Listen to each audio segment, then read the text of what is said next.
I was the only woman at the table at the time. And I was watching men come in with these approximations and these swags.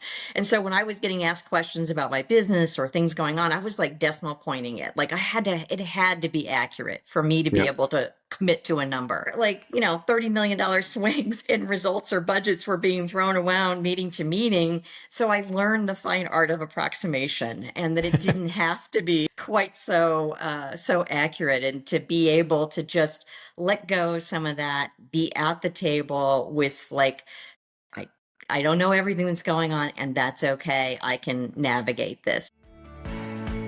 Welcome to the Your Seat at the Table podcast with your hosts, Idea Monkey Mike Maddock and ringleader John Tobin. We're two founders, a serial entrepreneur and a billion-dollar operator, who talk to leaders about how, when, and why they made their most pivotal decisions in life. Join us as we share wisdom, mistakes, and a few laughs, learning from the brightest minds in business today. Okay, good morning. We are here with my good buddy, Terri Hill, who's an executive coach extraordinaire and one of the best business leaders I've ever had the opportunity to work with. And I say that because everyone who worked with you, Terri, absolutely adored working with you. I had never met someone you worked with that didn't become your friend, which is saying something, because you worked in a really, really, really big company. But we'll get to that.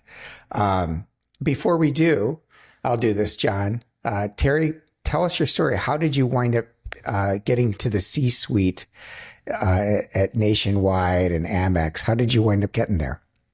Well, like a lot of people, not a straight line, for sure. I graduated with a degree in organizational communication at Arizona State University. Go Sun Devils! And I, was me and the football players. I wasn't that great in math, so that was how I could get out in 4 years. That got me through. And I landed. It was the '80s, the early '80s, the recession. I landed an opportunity in retail. And I just knew at that point I wanted to be in HR. So I was offered a job as a credit manager, and I said, no, you don't understand. I want to be in HR. So that launched my HR career, 5 years in different settings and retail stores and doing kind of jack of all trades. And then I was ready for a change and landed an opportunity with American Express, where I really got to go in, and I got a chance to be a training and development person and then leader. And I remember being in this, it was the beginning when we were just giving up overhead projectors and starting to move to experiential learning. And there was like really kind of fun things going on in this classroom setting. And I was just pinching myself thinking, I can't believe I get paid $23,000 a year to do this job. And that led to increasing responsibilities to eventually become vice president of human resources in one of our divisions. Was not at the C-suite, but I was at the table and with a group of 4,000, people under us that were in our direction. And I had this little thought in the back of my head, wouldn't it be nice to be at the table? Yeah. This insurance company down the street, Scottsdale Insurance Company, had an opening for a leader of human resources. So I joined that team. And that led me through a lot of fabulous experiences, great team, and on a path to one day get a phone call that said, hey, we have this job in Columbus, Ohio, where you can be the chief administrative officer for the company. And I was like, oh, I have this little life I've carved out so conveniently. But when you get called up to the majors, you take your shot. And that's what I did. And you wound up rising at Nationwide. I got to work with you, and my team got to work with you, and you were at the time the president of, remind me, Nationwide Growth Solutions. So you were launching new products. So here, I'll ask you your first. Here comes a curveball. Insurance, Yes. mostly men, mostly women. More men than women for sure. And what so you have to be not only nice, not only super clever, but a little bit political, I would say. So, in order to survive and thrive in that environment. So, what's a political move you're proud of and one you regret in Well, your I think career? any big company, there's politics, and you've got to know how to play the game. But Yeah. it is a good question, Terry, as you sort of navigated your career. Were there moves that you made that you remember were little strategic things that you did, or maybe even at the time it didn't seem like a big deal, but then you, in hindsight, it was like, I'm glad I formed that relationship or whatever. I think it's a really good question. Yeah. Yeah, I think that probably the one of the things that I started it at American Express and continued, which was building good peer relationships. Hmm. So I really I always loved my teams, and I kind of tended to manage down more than up. But I really was able to build relationships across the organization. And there were some times when I really needed to call on those relationships to help me out. And being a part of a team was important to me, and helping a team get to its goals and successes. So that I would say was probably, I didn't know it at the time. I was just doing what I thought, people do, which is to build relationships with people you work with, but it paid off.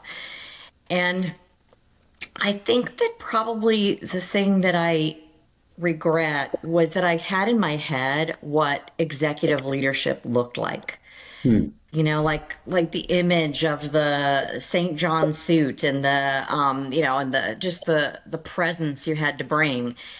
And what I learned over time was bringing more of my own humanity, my own authenticity to it was what was the key to success. That being who I was better than trying to be somebody that I idealized or had thought I should be. What, When do you think you really learned that being yourself was actually the right thing to do and more advantageous for your career than trying to fit into something that you weren't? Was that later, pretty early on, or like as you got these different like C-suite type of assignments? Did that give you the confidence, or did you have it and then that actually promoted you into those C-suite? How did that manifest itself? Yeah, I think that it was probably a little bit gradual. Hmm. Different learning experiences that I had, and just development where I got to know myself better. I mean, I think that was, all through my 30s. I don't really think I knew who I was. I was just, playing out the role of the leader and the roles of things that I thought were important, the things that I was reading were important. But I think when I was kind of embarking into my 40s was when I really started to realize that I wanted to know myself and I wanted to understand what was my uniqueness to bring to the situation. And I think that it was probably like outside coaching, outside mentoring, outside, kind of experiences that helped me see that. And then as I would apply things and people would respond within my own teams, then that was reinforcing. what do Mike, you, Mike, yeah, I'd love to stay on this thread if that's okay. yeah, Because I think I'm it's on the same thread. Go ahead. okay. Because I think it's really well, I'm such a believer in being yourself, and being in the consulting world. A lot of times, you would look at the larger consulting companies, and you would say they would almost have a factory of like, this is a consultant. You will do this. You will dress like this. You will say this. It was very robotic, Yeah. and Do you remember when we could move from the blue ties to the yellow ties? yeah. I had to wear a tie, yeah, until like probably 98, I think. Yeah. But I remember that that was one of the things that I didn't like about being part of a larger consulting company was that I didn't feel that I could be myself. And so that was something that I actually talked to people about right away.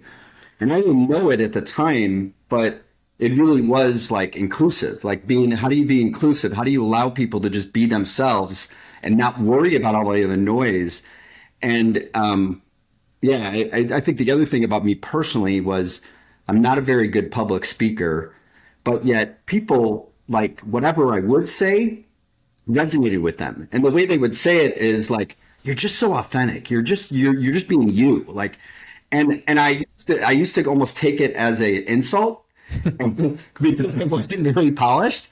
And it's like that, like, rather than saying you're super polished or, everything you said was perfect, on was not that articulate or was like choppy, but the humanity in me came across, and that was actually better. And I think that was when I really realized that that actually is an asset, just being yourself. And so I was curious, Mike, if you had any like realizations like that, like where, or you again, or were you just always confident?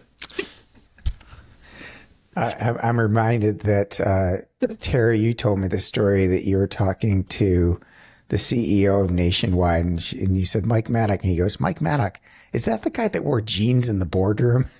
So the reason I wore jeans in the boardroom was because I got off stage once and realized I was dressing up to get on stage. Like I was getting out of jeans and putting on a different outfit. Yeah. And I thought how ridiculous this is. People are asking me to talk and they're asking me to speak because they want to hear from me. And I'm walking on stage and being someone different. So that's the moment I had that realization. And Terry, you're a total WYSIWYG. What you see is what you get. My favorite kind of person. And I wrote an article about you for Forbes, the two types of disruptors. One was the maverick and one was the orchestrator. Mavericks leave a wake. They blow everything up. They tick everybody off. They're fired in 3 years. And then there's the orchestrator. And I was thinking of you, where all the bodies are buried. You said you tend to manage down and set up. I want to hear more about that. But people trusted you. You checked in with people. And in Flourish, you're involved in Flourish advisory boards now as a coach. There's a seat called the orchestrator. And you are central casting for an orchestrator. You feel everyone's pain. You're an incredible empath. I'm curious. So 2 questions. One, you said you tended to manage down instead of manage up. What did you mean by that as an orchestrator? And then I want to know, like, how did you become that way? Is that mom or dad, or how did you learn to check in with people all the time? Yeah, it's a really good question. I think well, it was probably the dynamics in my household, and that like a facilitator was needed. Where And are I could you in feel birth it. order? Where are you? I'm firstborn. Okay. And so my dad worked all the time. He'd come home burnt out. My mom was, like having had us all day, needing some attention, and the two of them would kind of have their dynamics. And I just would try and, in my little, 8-year-old way, try and slip in to try and help bring harmony. And so I do think that's probably something that I was born with, is this desire for that kind of thing, which can sometimes get in the way, right? There's sometimes you have to shake it up and create some dysfunction to get to a better solution. So I've had to learn that along the way too. I think that, so that was how I got there. I lost the thread. What was the other? Manage down, manage up. I Thank you. tended to manage down instead of manage up. And I'm like, I'm deeply curious about because I know you so well. What do you mean by that? Well, I remember being confronted in an interview of, like, you have to pick one. Do you, as your priority, managing your team, managing relationships across the organization, or managing your boss? And I was like, oh, I balance all three. And no, you got to pick one. It's kind of one of those tough interview moments. And I realized that I was not the person who was going to, like, figure out what the boss needed and go do that. I tended to look at what did I think the organization needed and rally my team to get that done. And then try and work the rest of the network to see if that could be, to make that work, make that beneficial. But I've always had a lot of care for the people that work for me, and I've always wanting to invest in their development, becoming the best that they could. Yeah, I think, and again, I'll be the controversial one. I think in big companies like that, that most everyone's managing up. Like they're so worried about kissing up to the person above them. And I just, ugh, it's gross. You get in these rooms and everyone's, what do you think? And everyone looks to their right to see what, their boss's boss thinks. And I just, ugh. So yeah, I see that in you. Did you ever have to reinvent yourself? Was there ever a moment where you're just like, this is no longer working? I need to be something different. Yes, I think when I did make the leap to take the true C-suite role, I was still trying to hold on in some ways to a lot more touch and feel of what was going on, and I really had to let some of that go. I kind of was like the old Mikey will eat the cereal commercial. I was just acquiring a lot of different duties. It started off HR and real estate and aviation, and then it became external real estate for a little while, and somebody left, and I got a health and productivity company, and then somebody else left, and I just pretty soon had a pretty far-reaching set of responsibilities, and I got overwhelmed. And I was trying to be in the details. And I think also one thing that I was watching, I was the only woman at the table at the time, and I was watching, men come in with these approximations and these swags. And so when I was getting asked questions about my business or things going on, I was like decimal pointing it. Like it had to be accurate for me to be Yeah. able to commit to a number. Where like $30 million swings in results or budgets were being thrown around meeting to meeting, so I learned the fine art of approximation, and that it didn't have to be quite so accurate, and to be able to just let go of some of that, be at the table with like I I don't know everything that's going on, and that's okay. I can navigate this. Yeah. That's good. Is there anything you learned from a startup that made you a better, or startup or a smaller business that made you be a better leader at a big company like Nationwide or Amex? Well, kind of like John, I actually always have worked, I think, in more in, corporate businesses. Even in retail, it was affiliated with some larger piece. But I do think that being in a store, I was the personnel director back then, but it was me, a staff of one.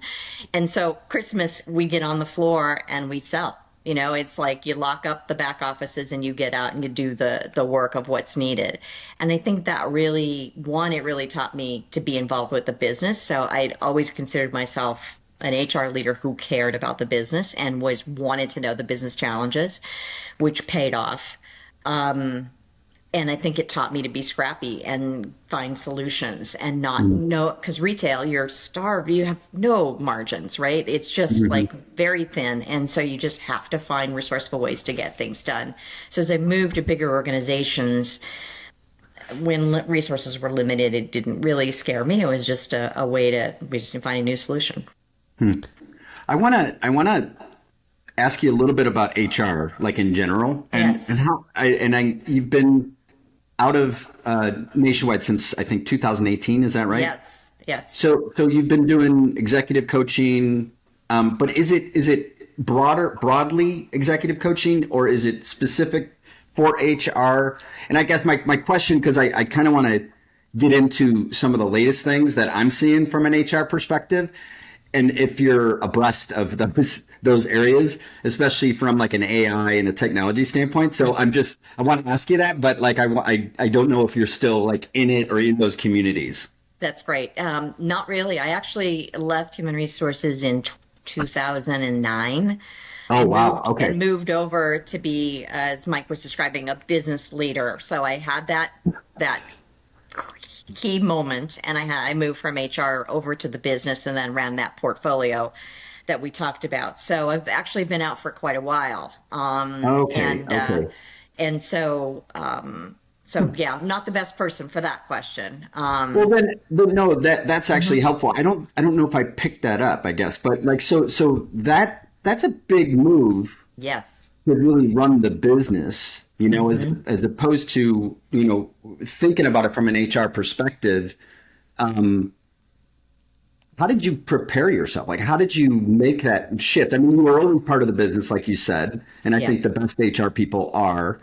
Mhm. Was it pretty natural, or did you really have to dive in, maybe with a peer or get coaching yourself?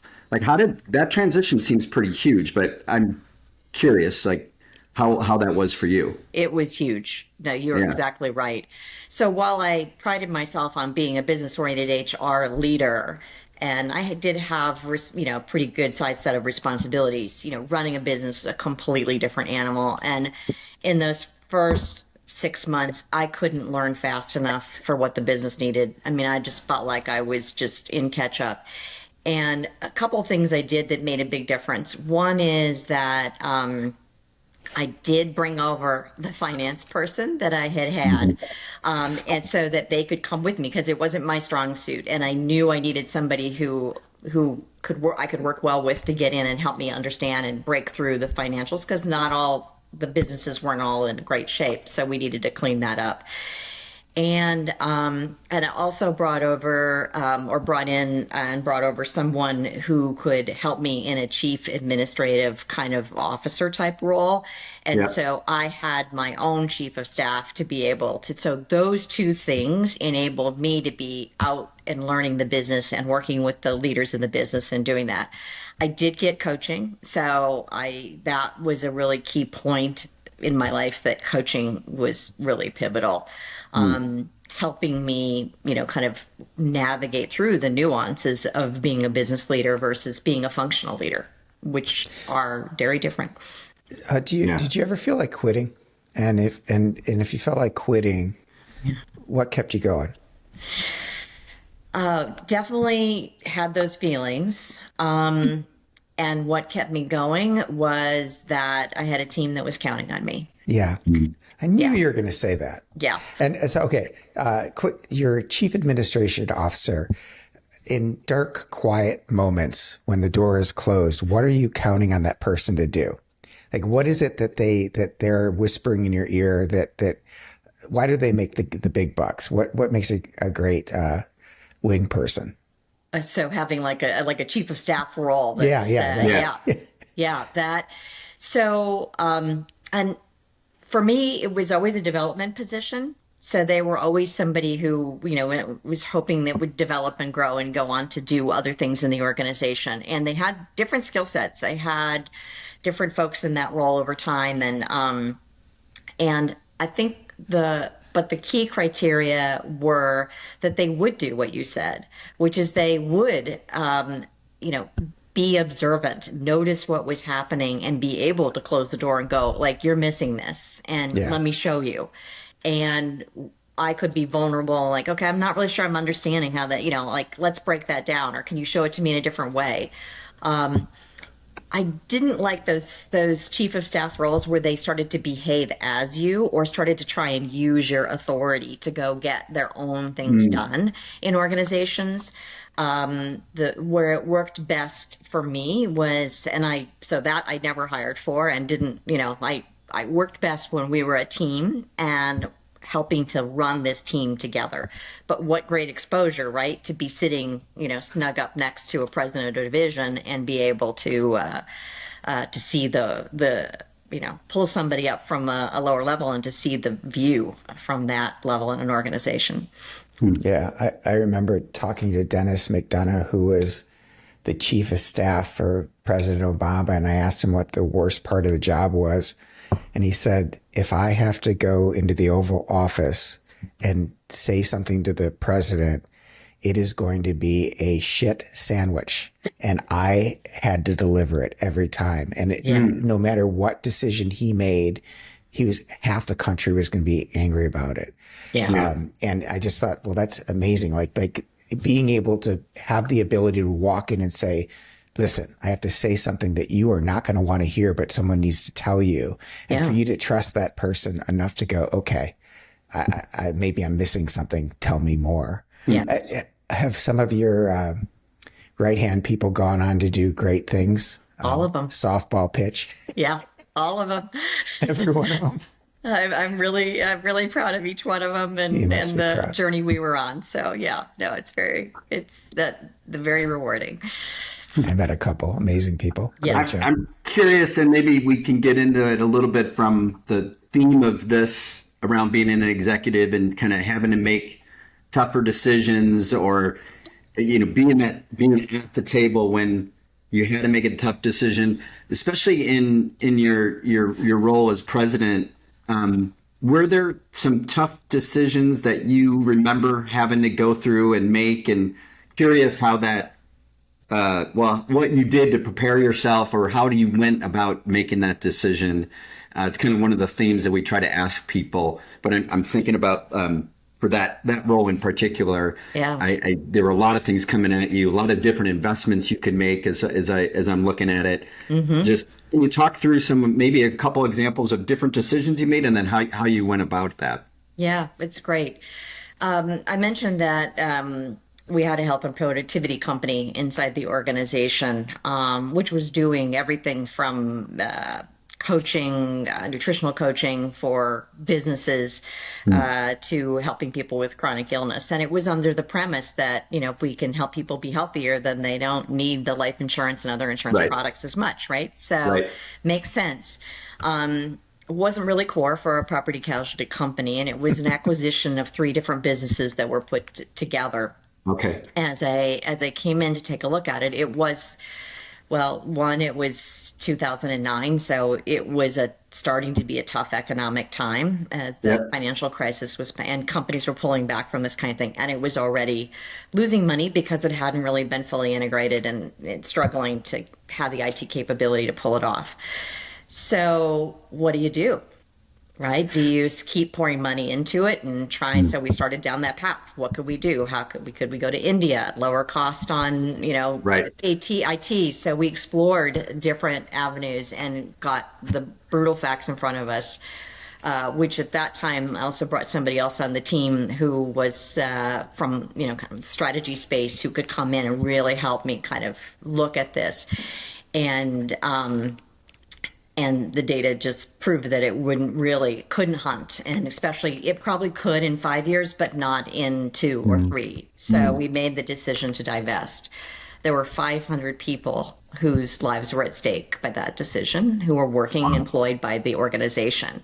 So that, and then, from divestitures and exits, they don't happen quickly. You have non-competes and non-disclosure agreements. And so enrolling a team in going through that process, that took us some time to find the right kind of places, where we could find somebody that would take the businesses and where we could find homes for the business.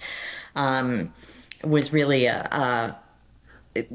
probably the most difficult year or two, as we kind of went through from the beginning of deciding to the point where it was fully executed. And yet I'm really proud of the fact that we set 3 goals: take care of our customers through all of that, take care of our team and all of our associates, and, the reputation or the brand of the organization. And those 3 goals kept us going through all of that. That was really key. And, and they were in conflict sometimes, right? So, Yeah. should we launch this with a customer knowing that it might get handed off to somebody else? But if we don't, then we're not providing for our employees. So it was lots of those tough decisions. And Wow. That's a really great example. Must have been very difficult, especially if you're creating this thing from 3 different entities, and then to have to make that decision. There's a nugget in there too that, obviously very data backed.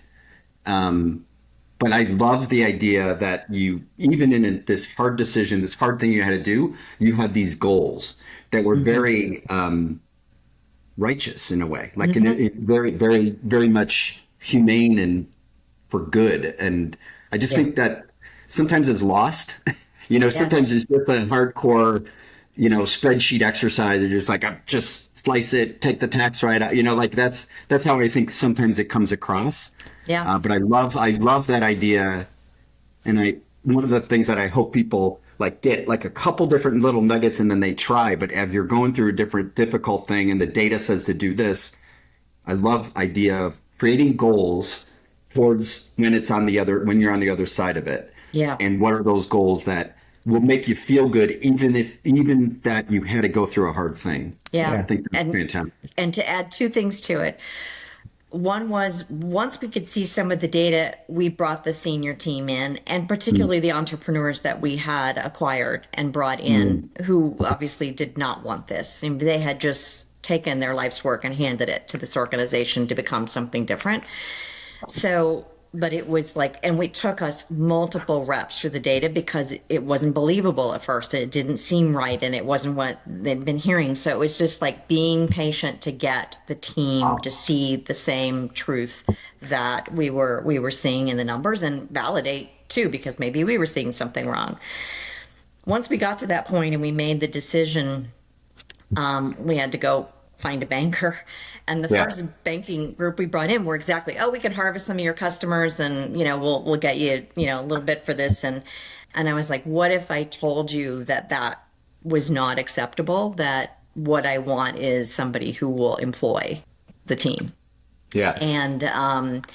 And we ended up having to find a different banker because they were perplexed by that, And I remember being the only woman in a room with a bunch of suits and like just saying like, no, this is what's going to be important in this transaction. Now, thank God I had the organization support behind me. Like I had the CEO and I had folks like around me saying like, yes, you can do this, and it's okay not to, make a bunch of money off of this, but take the first thing that came along. And that patience is really respectable. I mean, that's impressive. And was that hard to convince the other senior execs to do that, or what was it? Just are you very values based, and it kind of just flowed with the executive team vibe in a way?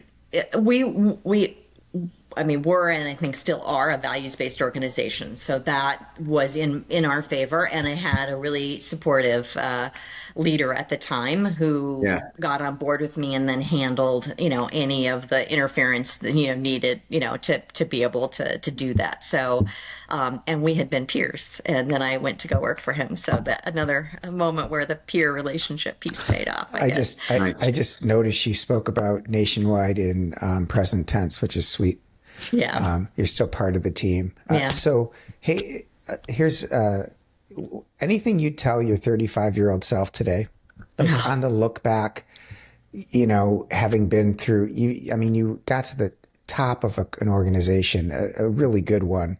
You did it the right way. From the cheap seats, it really seems like you treated people really well, and you got all the things done because people trusted you. What would you tell your 35-year-old self? Really good question.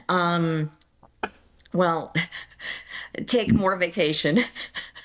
Yeah. I actually think that all those years that I just left it on the table because something at work was more important. I think that, I could feel it once I walked away, just how much I had given and how really, how drained I was. And so that I definitely is one piece. I think there's definitely something of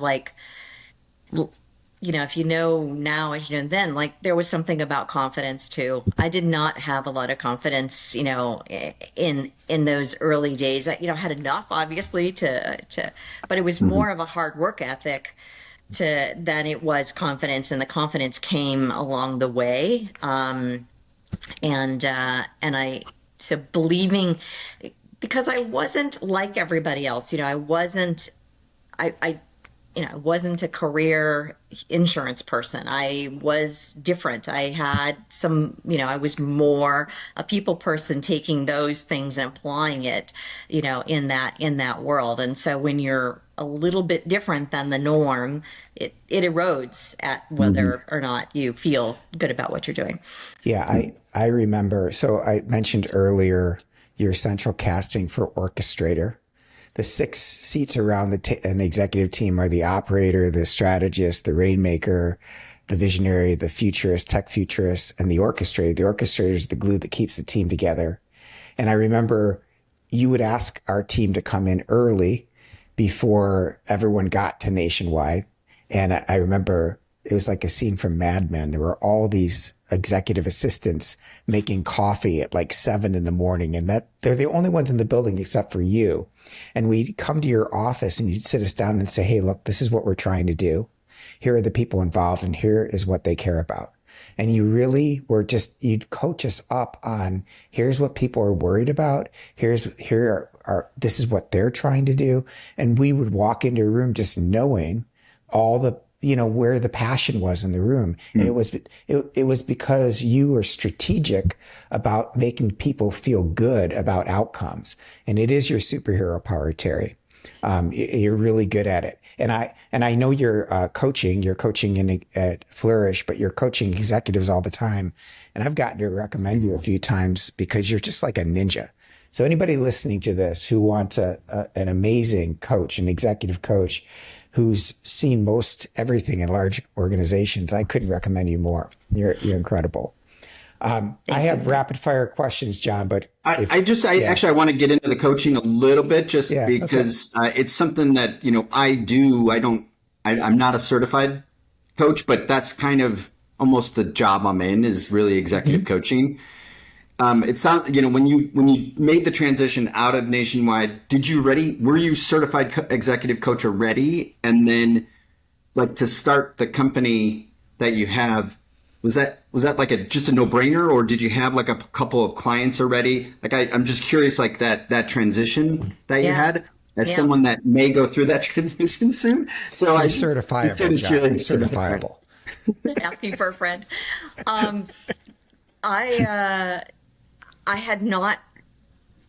So two things. One is in my last kind of couple of years, as I knew I was starting to approach, retirement and time to transition, I started paying attention to what I really loved most about the job and mentoring, developing my team, those kind of things were what stood out. So that idea of being a coach in this kind of bonus round, which we have uniquely, in this day and age, another 20 years post, 60 that we get to, work.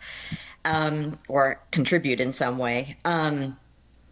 So as I left, I went through the coaching certification, which was really a good thing to do because I went from, like meeting after meeting, day after day into like, it would have been nothing, right? Like all of a sudden, but I had this coaching program, which was, 20 hours a week investment. So I kind of had like this part-time job, to be able to learn how to do it and to become a certified coach.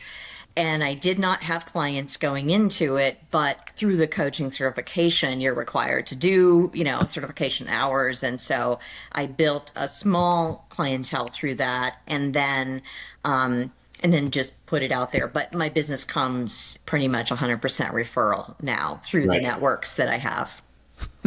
Yeah. Yeah, that's awesome.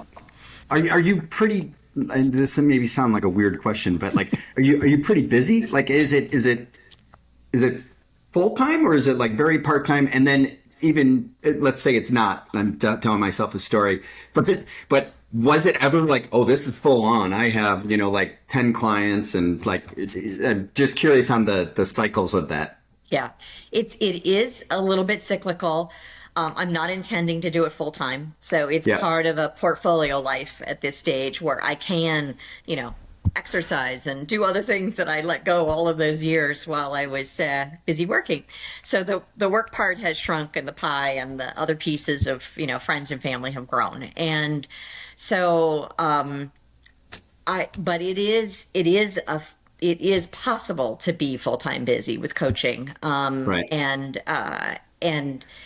it is more of a labor of love, for me at this stage. And so, like 5 to 7 clients at any point in time that I've kind of got in motion. That makes total sense. Last question, Mike, on this. Is you've seen maybe people from different industries, focus areas, whatever, is there a sort of a common thread that you see for executives out there that like the sticky point? And I know everybody's different, so I'm sure this is a pretty generic question, but I'm just curious, like, is there any commonality or common thread that you see that you can tease out and share with the audience, and maybe even give people a heads up, like, hey, just get out of your way on this issue that I continually see? Yeah. It's around communication, and it's around having the tough conversations, getting skillful at being able to have difficult conversations is probably the thing that I see in common. What surprised me most about my coaching business is that it is multiple industry, different functions, Yeah. all the, just people very different, each one of them. And very often at the core is, things that need to be said or handled that just get put on the back burner, and it just accumulates and it sits there and it doesn't go away unless you can really do that well. And so the coaching piece of that, is it you're challenging them to like take action that they've been thinking about? Is it like them practicing to you what they're going to say? Like maybe just one other little nugget that you could share around what you end up doing to get people to the point where they're finally going to confront whatever situation that is in front of them. So it is a little bit of all of what you've said, but at the core, my job as a coach is to increase my client's self-awareness. So oftentimes that whatever is in the way is not even really known to them. Yeah. It's something deeper that changing that changes a lot of other things. With awareness comes choice. With choice comes responsibility. Yes. Okay, so Terri, That's awesome, Terri. Thank you. rapid fire question time. Yes. Let's have some fun. Don't think too much, just blurt. Ready? Okay. All right. A title you're most proud of but never had. Wow. I don't know. House mom? I guess best aunt. There you go. Good. One Do you miss Arizona? You lived there for a while, and then you moved to Columbus, and now in Texas. Like, do you miss Arizona? I do because my family's all there. So Okay. Yeah. I get to go back, and I don't miss the really hot summers, but All right, next question. One thing large companies need to steal from entrepreneurs. moving, making decisions more quickly. Great. One thing entrepreneurs should never copy from large companies. Like corporate infrastructure. House of Cards. Best piece of career advice you ignored and then wish you hadn't. Being bolder earlier. Good. Worst leadership cliche that still will not die. Oh gosh. Yeah. That feels like it deserves some thought. Mike, is there one that you have? Because I would struggle to come up with the answer, but maybe if you have something on the top of your head. So, thanks. Find something you're passionate about. You'll never work a day in your life. That's a good one. How about that? Yeah, it's like, no, I don't. You don't have to work hard. Yeah.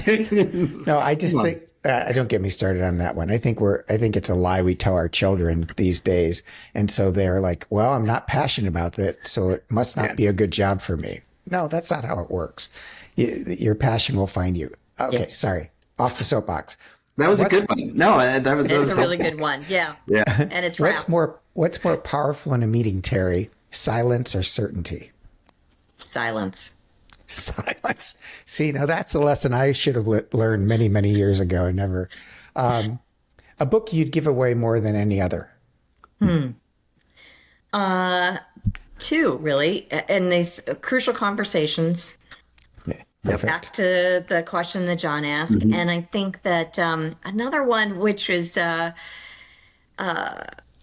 situational leadership and the 1 minute manager, it's a little Blanchard book, but I think leaders don't often kind of understand, and especially leaders who get promoted quickly, like different leadership styles and approaches for different people, different tasks and situations. It's kind of like being a laissez-faire manager when somebody's brand new doesn't work, or being over controlling when somebody's really got it, needs more delegation and hands off.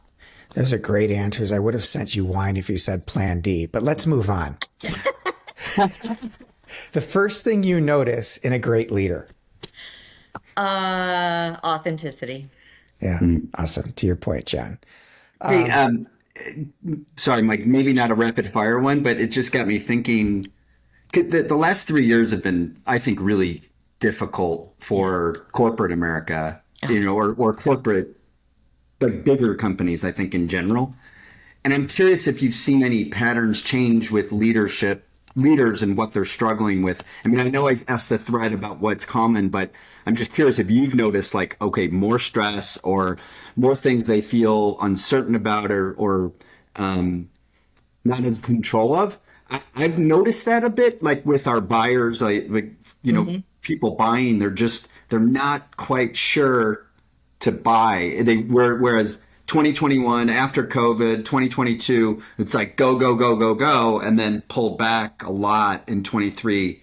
I'm just curious if you've noticed anything like that, and even if you have an example, you don't have to name who it is or the company, but what you saw there. I guess my answer to your question, because my purview, would be like so much more uncertainty that leaders are navigating.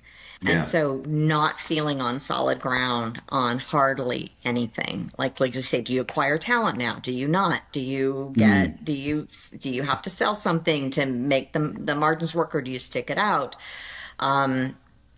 Is it, like those kind of feeling like you're in a whipsaw kind of thing, and needing to move from that kind of model of like those old patterns of what you do when you are certain, to moving more to a test and learn environment, and just like that kind of entrepreneurial, like just paying at things and try things, and the agile piece, like exactly. So much more the way we need to operate. And yet most leaders were raised in a paradigm which is build a fact base and then go, figure it out. Be right. Yeah, it's interesting, Terri, just to build on that point.